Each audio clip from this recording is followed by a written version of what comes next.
On this day in 275 AD, Roman Emperor Aurelian, the man who reunited a fractured empire and built Rome's mighty defensive walls, was assassinated while preparing for a campaign against Persia.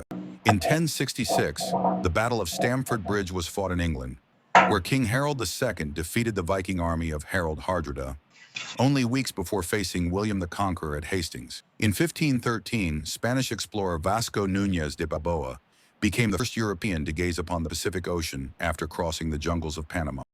In 1789, the United States Congress passed the first 12 constitutional amendments, many of which would later become the Bill of Rights.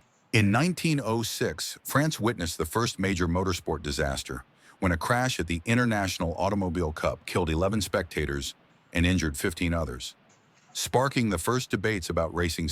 In 1923, Jan Smuts became Prime Minister of South Africa for the second time, strengthening segregationist policies that paved the way for apartheid.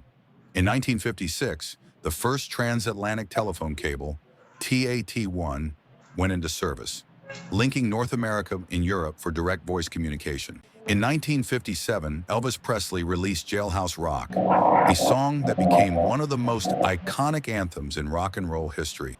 In 1959, Typhoon Vera devastated Japan, killing more than 5,000 people and leaving over 1.5 million homeless.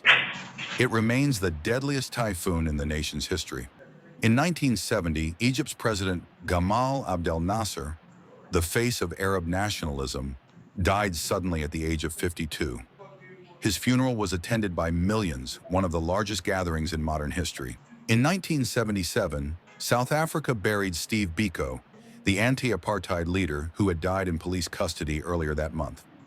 His funeral drew tens of thousands and became a global symbol of resistance. In 1981, Sandra Day O'Connor was sworn in as the first female justice of the United States Supreme Court, breaking barriers in law and politics.